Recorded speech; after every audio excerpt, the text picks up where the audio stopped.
नमस्कार, स्वागत है आपका मेरे YouTube चैनल लीगल लवर्स पे।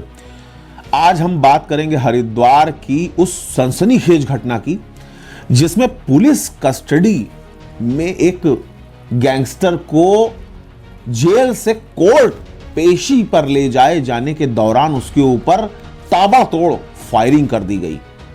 यानी कि जब वो गैंगस्टर जेल से कोर्ट पेशी पर ले जाया जा रहा था तो जैसे फिल्मों में आप लोग देखते हैं कि वैन पर, पुलिस वैन पर फायरिंग हो जाती है, गोलियां चलाई जाती हैं, ठीक वैसी ही एक पिक्चर ऑर्गेनाइज हो गई, ठीक वैसी ही एक घटना सामने आई। हालांकि पुलिस कस्टडी में किसी पर गोली चल जाना, किसी की हत्या हो जाना, पुलिस कस्टडी से किसी का फरार हो जाना, यह कोई नई बात नहीं है, क्योंकि कानून जो है वो तो सिर्फ आम नागरिकों के लिए है।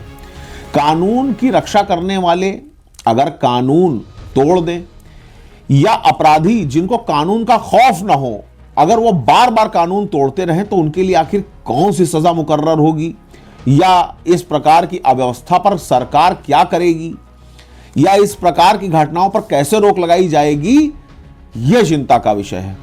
मैं आपको जानकारी दे दूं कि 23 दिसंबर 2025 को उत्तराखंड के हरिद्वार जिले के लक्सर क्षेत्र में रुड़की जेल से लक्सर कोर्ट पेशी पर ले जाए जा रहे मेरठ के निवासी गैंगस्टर विनय त्यागी पर मोटरसाइकिल सवार 2 बदमाशों ने ताबड़तोड़ फायरिंग की, जिसमें विनय त्यागी को 2 गोलियां लगी और 2 पुलिस कांस्टेबल को भी गोलियां लगने से वो घायल हो गए। हालांकि अभी सभी लोगों की हालत स्थिर है, नजदीकी हॉस्पिटल में उनको भर्ती कराया गया, हालत उनकी काफी सुधार हो गया है, हालत में खतरे से बाहर हैं।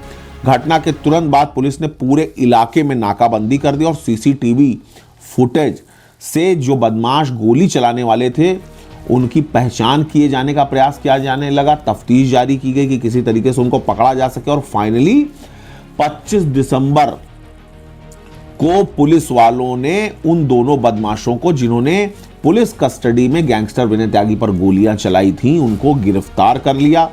एडिशनल एसपी शेखर सोयाल ने बताया कि हमलावरों की पहचान और साजिश की जांच चल रही है और भी कौन लोग इसमें शामिल थे उनका भी पता लगाया जा रहा है। पुलिस को शक है कि या तो ये गैंग वॉर का एक प्रकरण हो सकता है कि ये गैंग वॉर के चलते, दोनों गैंगों में गुटबाजी के चलते ये हमला हुआ है, और या फिर ये भी हो सकता है कि गैंगस्टर विनय त्यागी को छुड़ाए जाने के लिए, जैसे फिल्मों में अब हम और आप देखते हैं, उस तरह से इन्हीं के साथ ही आकर के और फायरिंग की है कि किसी तरीके से इनको बचा करके और छुड़ा करके ले जाया जाए। हालांकि इस घटना के बाद पूरे इलाके में दहशत फैल गई है। विपक्ष ने सरकार पर सुरक्षा लापरवाही का आरोप भी लगाया है। तो इस प्रकार की घटना बहुत ही ज्यादा चिंतित कर देने वाली है, चौंका देने वाली है, और सबसे बड़ा सवाल उठता है सुरक्षा व्यवस्था पर, पुलिस व्यवस्था पर, कानून व्यवस्था पर, पुलिस कस्टडी पर, कि आखिर पुलिस की हिरासत में जब कोई व्यक्ति सुरक्षित नहीं है।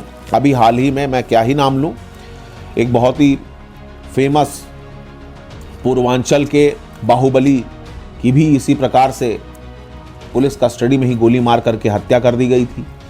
वो प्रकरण भी हमारे आपके सामने बहुत चर्चा में रहा। हालांकि गलत काम का गलत नतीजा गलत करने वालों के साथ गलत होता है, इस बात में कोई शक नहीं, कोई संशय नहीं, और अपराधी का अंत बुरा होता है, इस बात में भी कोई शक नहीं।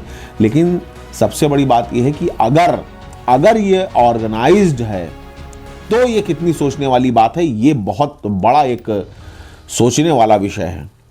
लेकिन क्या इस चीज़ों पर कभी रोक लग पाएगी? क्या पुलिस कस्टडी में अपराधी जिनके ऊपर गोलियां चल रही हैं या जो लोग फरार हो जा रहे हैं, इनके ऊपर कभी किसी प्रकार का सख्त एक्शन लिया जाएगा? सोचने वाला विषय ये है। तो देखते हैं कि आगे इस विषय पर और क्या कुछ फैसला होता है। तब तक के लिए धन्यवाद।